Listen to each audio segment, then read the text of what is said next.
pasal tha ke ranga bung som nga pakuana ziak tu Vincent pachuau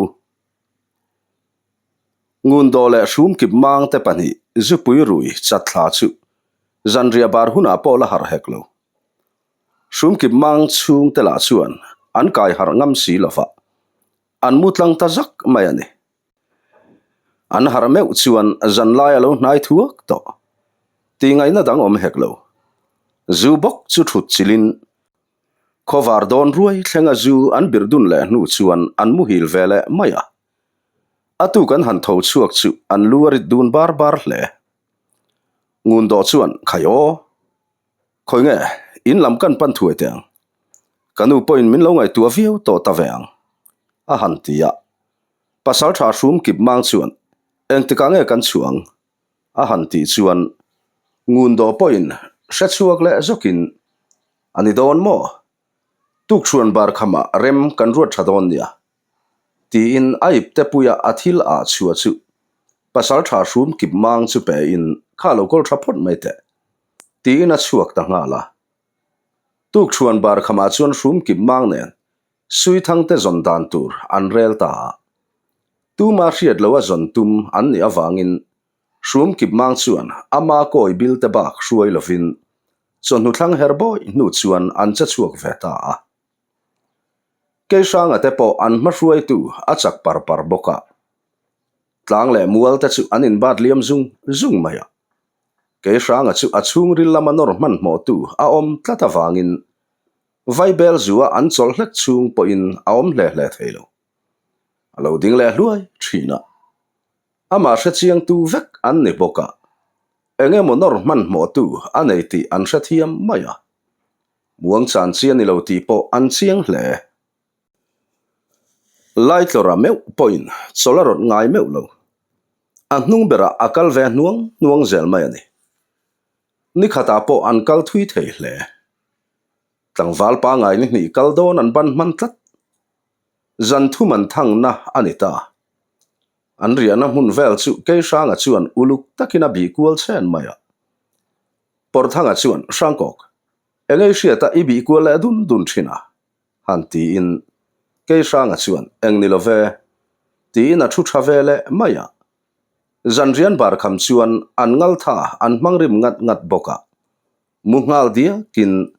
lenglen ar khuan hun om vela chuan an nar tlak to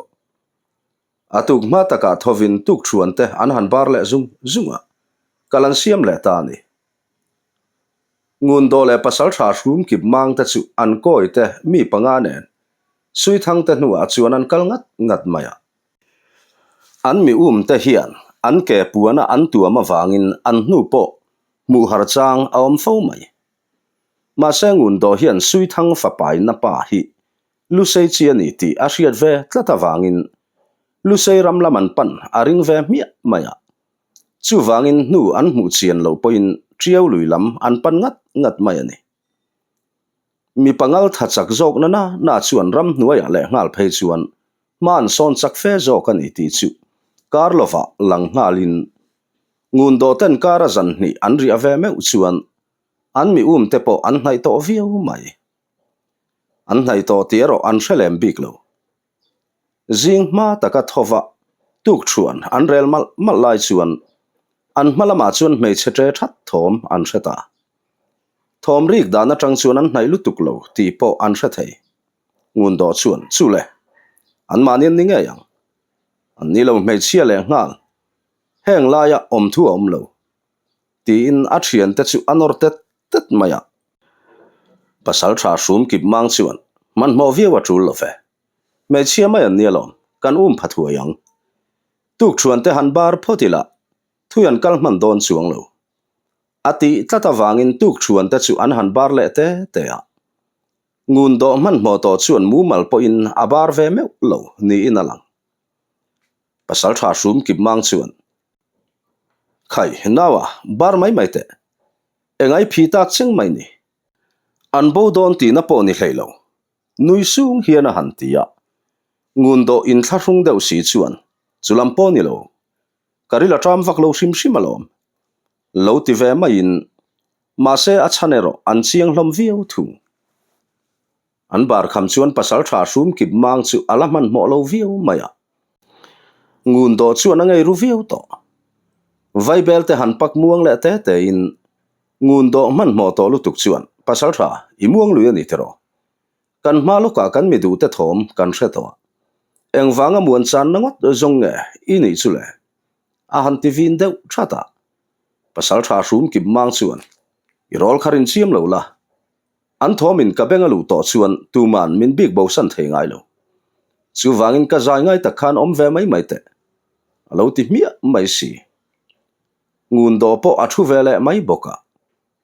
vai bel ten zuk zo chuan kalan siam le ta sak takin an liam ngal puata thui pon kalma chuan an hnu po an mu chiang ngal le lo fing ni vel an kal hnu chuan hnu chu an lo le tatlat pasal tha hrum kip mang chuan buaina tur om lo an thom kha helama hian ania kan phu em mang ti in malam pan chuan akal pur maya tui bur voi ngam muam dak chung om vel an kal le chuan an malama chuan thom an hrele ta ngun do chuan chu le ti in tlan maya han tuma hrum kip mang chuan phim khur takin le lo ti in ama chuan ma hruaya an duk phele ta pur mai lo fing chan ve aya thui hret tur vel an kal le chuan an ma a hian an mi lai te ngei chu thingkung nge hian an lo thu dun ara ngun do chuan han au maya han tum chu pasal tha hrum kip mang chuan lo khap thua in thom dim tak chuan an pan pheita thom dim hle ma se an hnai deuh ta ka chuan an ni point an lo hre ve thuaya an han hoi chuak chu an meng zau dun ngal ko mai ngun do chuan enga ru ka khua ka chua sane te in ti ve chule ti ngal langin a pan hnai zela chalji ki chuan enga nge min ron uma in poisoi kan nei am ni lo ti ve in pasal tha hrum kip mang chuan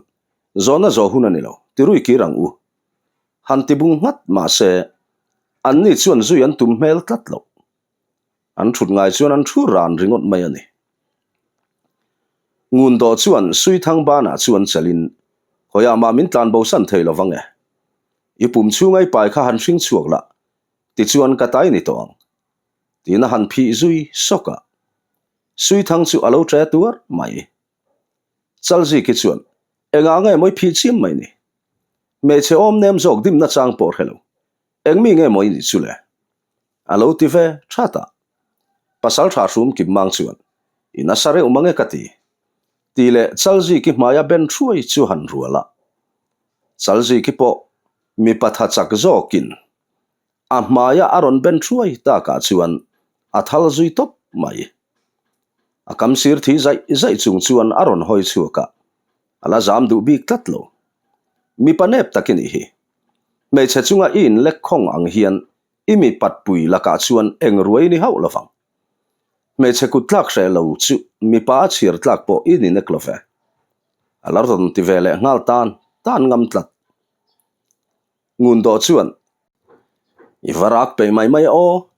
tin chalji ki chu anaka a han chui pop maya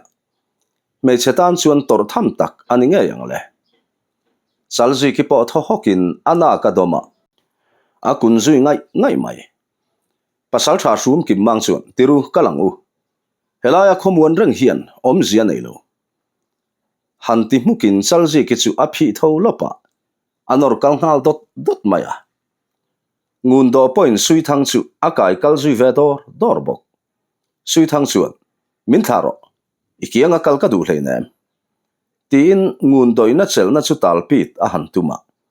ma se lo chel ngat viu mai boxi a talpit thei tlat lo ngun do chuan ta lo mai te ka tha don chuang lo che ati zo chi chu an sir lama tang hian adu lo chung kha chu kai lui lo la awa that mel zok ve ti thoma ron chuak ta thom lo chuan alam chu an hoi rual thota mu eron nei haulo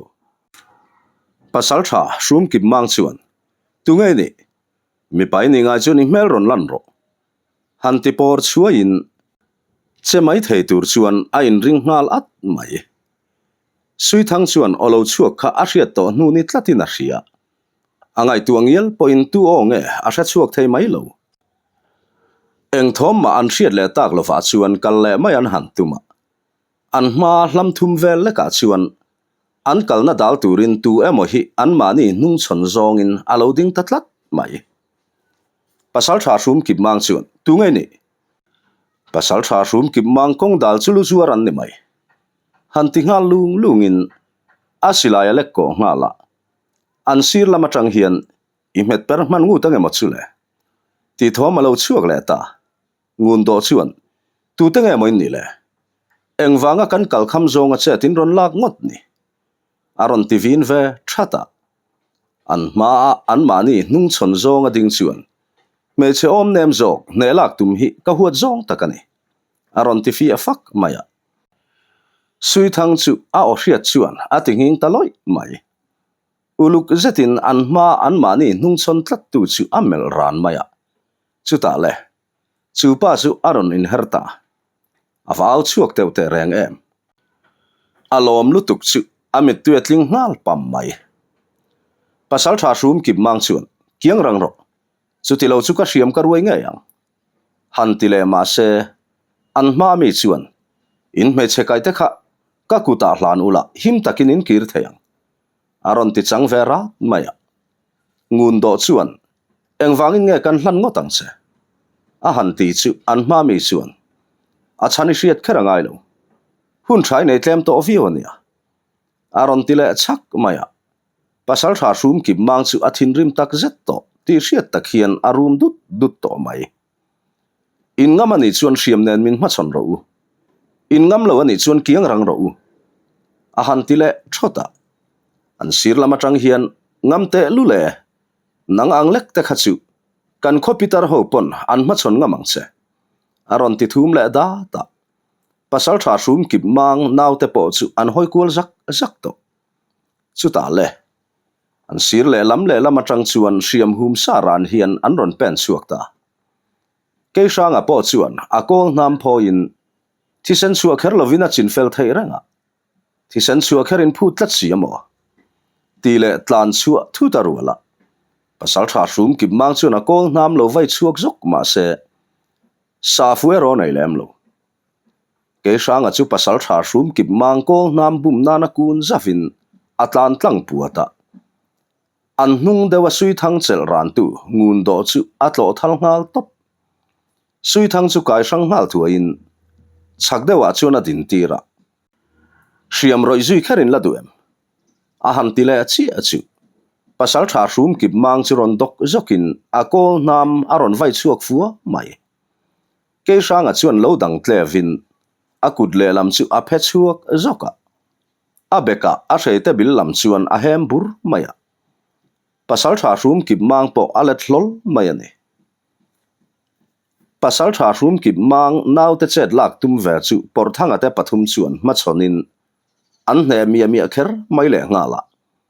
karlova chet la thei reng anom talo ngun do po por thanga chuan chet la thei hau lo turin a hrom bet nget ngang mai ke sanga te pani po lo in ve dun danin pasal tha hrum kip mang chuan kun thut pa in akol nam chu khup zon vela a han vai leu zok maya ke sanga chu lo hnung tol dorin pasal tha hrum kip mang chem vai tlang in siam rem fel le ma chuan a nai chil thuta a zon zata a hreite le akol nam a han vai chuak zot mai zong pasal tha hrum kip mang tan po inven sen ani talo akol nam thlawin a thing noka reilote a bokzui thlorin thau chuak le turom talo chu vele za po don lo hian sui thang chu ron tlan chuakin ke sanga chu aku ata cho mai pangchang zet hian enga tinge ivaron lang harve a han ti tham triaka ke sanga point nget zetalo ku ave in min ngai damte nakina engkim kala hril don chenia alo ti ve sapa por thangan o athen kharta ka chuan har chuak zok niom tak hian anin thla rang kher mai makti mel taka an mani lo mel ran tu chalji kilam chu sui thang chuan panin ani hi pasal tha ke ranga chu ni hi a han ti chu chalji ki po atho huai mai phun chong tlangwal pasal tha sum kip mang nau te chu TM chu om lo ma se por thanga te khan an lo ching na sa dewaniang mani po anin sa seng thei meu lo ngun do ero hliam te chiam nei lo na por thangan akol nam fonga achunna achala pong lian viu thu sui thang po ke sanga te kianga aom ta ka chuan lau nei to bi khek lo ngun do chu pan na in enro ani nge hiani ka pai lai ka fa tur pa chu damin I hring chuak lawang ti in min vau vel khania ka fa hrin tura hian thu nei na I nei lo ti chu achiang ta viu lom ni van lai atla min ti mo kha chong loi lal fanu ka ni hi ati ve ta piep piep mai ngun do po ameng kok to mai ani sui thang chu chong loi lal fanu ani ti a hriat ta ka chuan apoi khoi ngong thui thei tur zia angai tu phe chuan mi huai san tak ani lo boka akhur chelo chau hi ani ber ome por thanga chuan ngun do chu nai zeta melin nang hian kan farnu hi hlau thongin ilo siam ama itiang chin ka ti ve don se ti na zut kual ta pe kan kha ngun do hlau lu tuk chu a khongai thak letling zok hia lani por thangan du to ka ti thai nu chuan ti khan I thian te hi boi puila him takin in khuwa chu in thleng ve mayang in lal hne na po thu dik taki hril don nia a pasal tha phu ba lak du na ril ru kha ron pu hlek su se mong kon sa puile mong kon sa ku do zonga ding te hian boru kan hi breilo fo ania ti in an kal santa sui thang po ril ru thamuang taka aom ta ka chuan a chau to zia ron langin apen dul nak to ke sanga chuan lalfanu in kholam pan phot mayang o a han ti chu sui thang alo mengko kumaya ka du teulo ka panaril ru thla ka ni lo chuan ka dai lu to lo fang lo ti thua in ke sanga chuan hre tak chung hian lalfanu ipa chu om to lo a han tia sui thang pen lai chu ding chotin engtin mo ka pa thi to mo aron ti ha ke sanga chuan o ni po la liam tam lo viu I u po la ni to a han ti le a sui thang chungoi wangin kapa I thla tu ta kianga chun hlim takin cholong se pial ra la tang khan min lo thlir ve rengang cheo I thu ka zom lo awange ro chuan min ngai dam don nia aron ti chuaka amit tuet la hau lo le ngal a mel ena anu nap a in aril ru alien zek ti achiang view ome a mangai mia lo pasala nei tir atum nia tang khan aril ru hi apalaka a hel ngal mia maya tuna po hian ala re chi lo ni inalang tlat chalji ki point apasalin nun na hial alo chan pha na apasala wanga amo phurna a angai makto sui thang chuan veng him tu ane to ti amu chiang ve ta boka a hadam huai mai a ma hun zel tur chu shelo ma se tuna chuan sui thang zui top chu thabera hria in hlim takin an kianga apen ve sau maya kara zan engemo zat an riale nu chuan chong loi khuwa po an hnai le ta hle mai vaibel zuan cholmuan lai chuan ramlama tang hian chong loi tlangwal pathum hiron lang nolin an lal fanu mel an han mu chu an lom nge makan ti po hriat lo hian an mel hau maya pakhat jok chuan lal fanu iladamani mo a han ti phong mai chu sui thang point a u le apa ten an ngai tu dan tur te chu angai tu chuak thiam chiang ta kher mai nui se pa hian hei kadam tha khom mai lo ti ve in khochung lama chuan an in zui lut tlang ta khochung an han lut chu thi to ria ka an ngai an lal fanu mel mu apiang ta chu an rak ta chel chul maya lal mual an thlen meu chuan zui tu po an than hem to hle lal khup zachin te po a upa te nen an ron dak chuak ve hiala tuala afarnu thi to nge ya angai dam taka ahan mule chu alom na vasang te reng em upa ho po chu ti thau chun ni lalin sum huna chuan in din chil ren ronin an u nau chuan an han in ku chu ka mi pui ta chuan an lo thlir thup mai an thin lunga zona riak theu ta chu sui thang chu arai ti hai rual ani lova tu fa nge apai ta kang mi pa u min alo bo lakem ni jok ti te chuani lal khup zachin chuan mi puite ma thu kam ni khat a soi nu chuan an trin ta hloma an zona kol thewero tu man an zon ngam lo hunin alaron puang chuak ma na le lal khup zachin chuan ke sanga te ho chu lom thu a ril de urang maya ke sanga chuan ngoi te pasal tha o khai lalpa i farnu chungchanga hian lom thu i soidon ani chuan ke ni hna ni lovin pasal tha rual khu manu pui hna hian soizok la dikang a han ti chu lal khup zachin chuan khai uji ki chunga kalom na chu kala ril khopang ma se nang ni hian inwa chan chua ka ni si khamo khamia wanga lom thu ka soilo ani chuan ka in thiam thei to nang le ati ve tlat maya heti lai hian ke sang ril ru chu abuai ruviu mai sui thang la chuan a pasal chei deuh mia to boxi sui thang mel a han mu tak china chuan ama fa ngei pai tu alo ni bok nen ril ru chu sui thanga chuan abet mia ani ber maya deng ji ki angai tu ka ya ro chuan a in thiam chi alo thu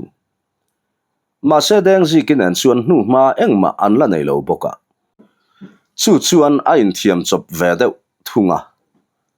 chong loya zan ni an riale na tur zana chuan upamin zinga kumbi tamber lalmang chin thang point engki ma hrila thulak nan bera ahman thin upamang chem chuan ke sanga chu ko na in ke ya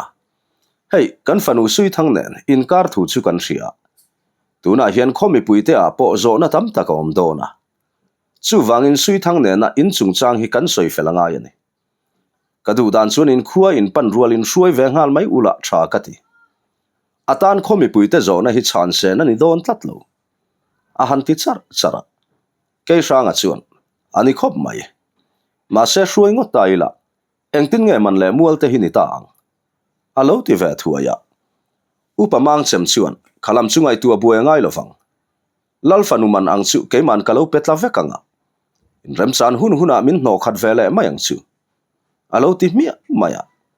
ke sanga chuan a tha lom ati ve tangota afa pai tu hi athazar nuaya muang taka omtir hi adu berani tlatani athutlung na achian te kianga a han soi chu avol samte hlo ve ma se khuwa kan thlen huna chuan in soi fel viau chu ingai don ani chu wangin hun rem chang masabera sui chu soi puyang che chu chu athaber por thanga chuan alo tia he pasal tha hi zong he tiang lama hian azei hoi riau zelani heti lai hian mong kon kholama ve thung chuan deng ji ki chuan thil sang sang ngai tu akwalin ke sanga chuan amazon chu zong muin ron hruai ho ta se engtin nge alo don sonang ti ta chu ngai tu akwalin ato pa zong thutlung na thalo taka siam tatlat ke sanga chu anei lo ani chuan tu man an nei bik tur ani lo ati ta mia mai mishing hidin munina zirlo laklo to chuan ngai tu na thalo puin min thunun theizia alang chiang viu ome chutiang thutlung na asiam ta ka chuan than sang hi nena thani ke hetia in kiang om vereng hi thaberin ka helo mani in khosave tamai la kati dewani a hantia than sang hi chuan iti omang lo lutuk hei hi inania engwangin nge nang mai khosak ngutang ni ngai tu po ngai tu to hleksu alo ti mia maya deng ji ki po soile chuan tur shelovin angoi tangut mai ani ni aliam le chuan ke sanga te ho pon an kholam pan tumin anin buat sai vele ta luai thang le tlangwal panga velin sui thang thuam phurin an zui ve bok don ani an chua don zana chuan ke sanga le sui thang chu lal in zau do a chuan thu in ke sanga chuan sui thil hril du che kanaya han ti in a hre ve kher mai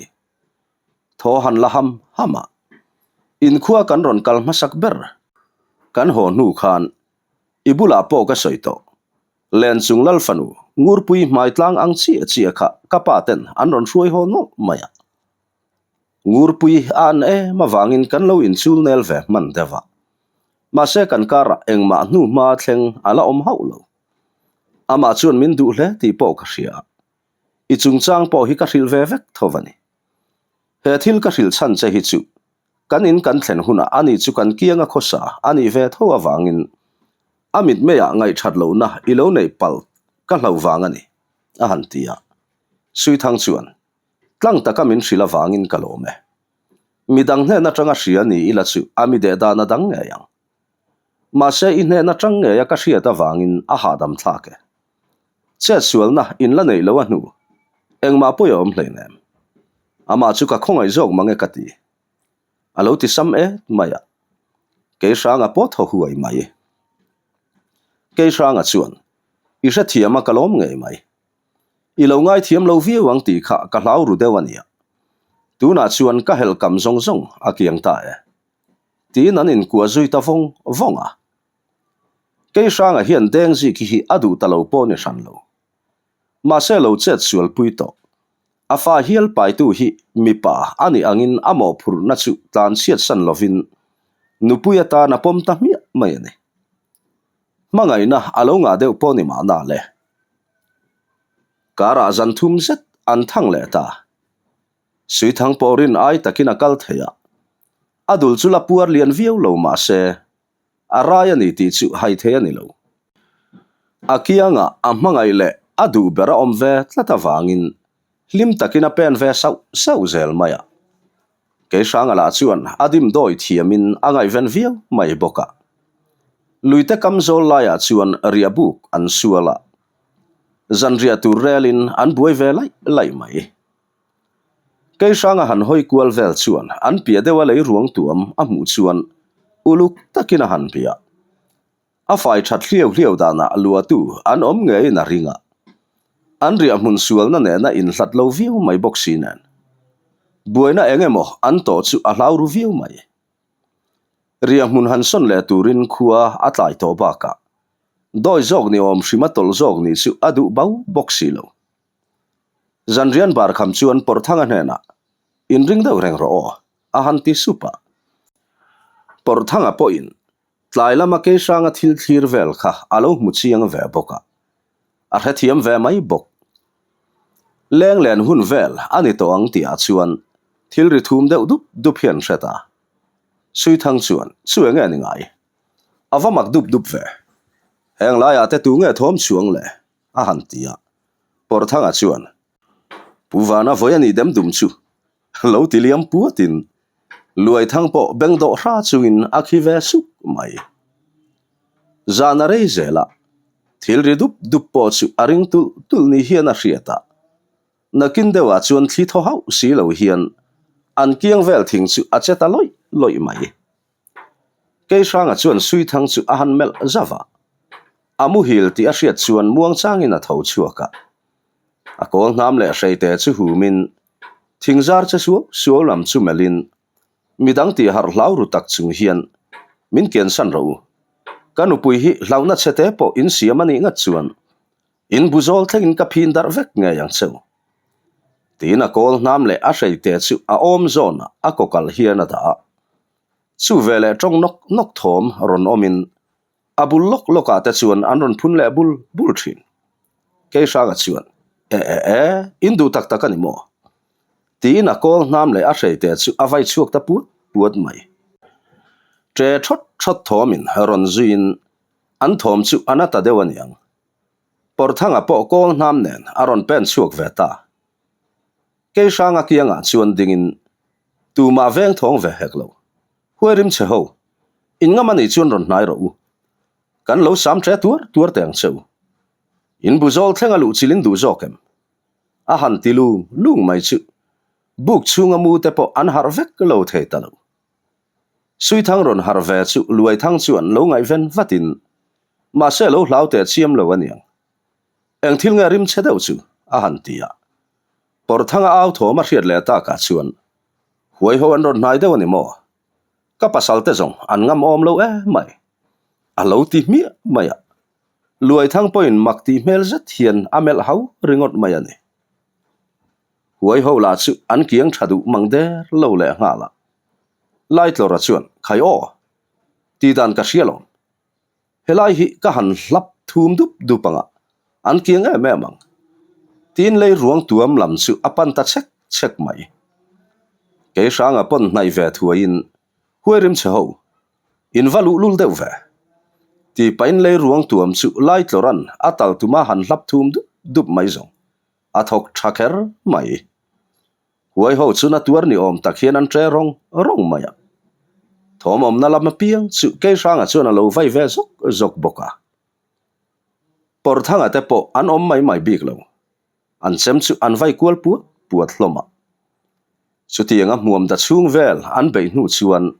thom chu re dukin boruak po aveng hok mai reilo te a leishik sham le zan lamari chua chi ho chu an ron rita chia chongloi tlangwal te chu an hoi zak hloma an ni hi chuan huai lam chi chu an nel lo hle ti an khosa zia alangani ke sanga chu sui thang bulakal nai thuin I lawem a han tia ka kiangai om chung chuan engma ka hlau lo sui thang chuan alo ti mi mai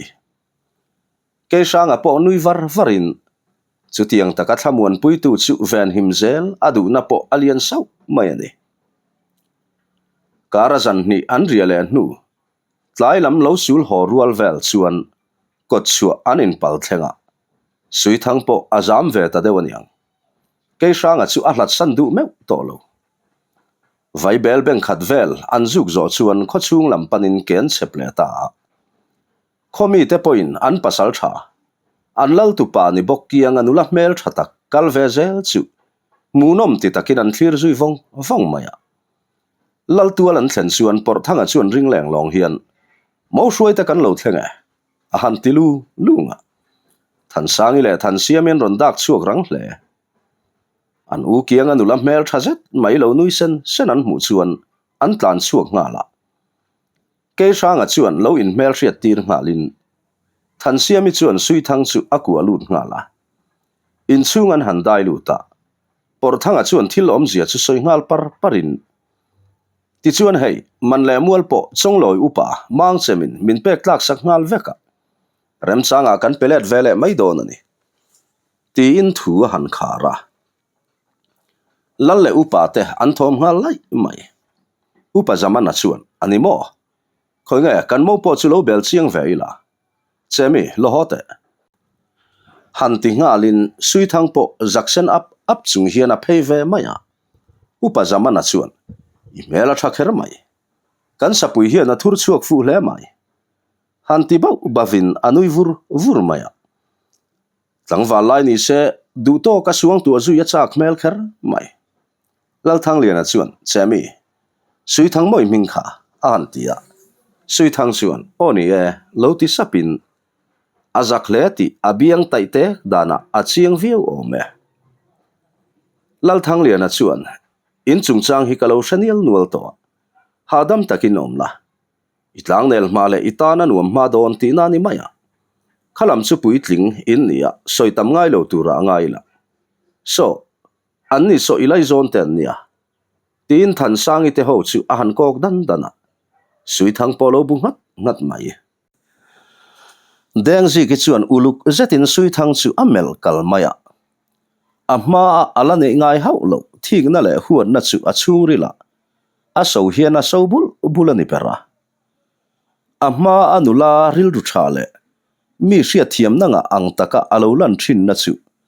sui thang wangin aril ruput mang dik tak aron lang tran tatlat than sangi chuan deng ji ki chu amel le zau thina sui thang amel dana athi khle ti po a hre o mati pui ve viu tho mai ma se mi ril rut luang le thatana na chuan ril rut sia apuang ti lam angai tu na alut lo muang changa pan nain unau nu pom thiami zir mai angai don ani ahan ti sapa deng ji ki point adikalom kan thak dang lam thei engma aom to chuang hleinem alo ti ve maya than siami thung chuan deng ji ki chu ven ngun deuh ngai donin a hre thung thik na phe na huat na mit meng kha alo mu thiam ve tlatani lal thang lian a chuan in chung om zong te hriat tur chuan heti hian thu asoya taya hi katu panei chunania he tingot at chung puinu aloi hi a fel lovin ka sia chu wangin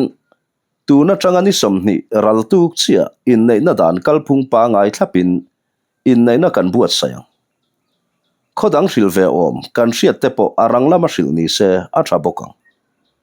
chumi chung chu sui po upa zamana te hna lo cheng ri mai se a tha nge a han ti chuan upa ho po an phur khar mai lal thang lian a bok chuan ka se chal pathum kan talang a han ti zui le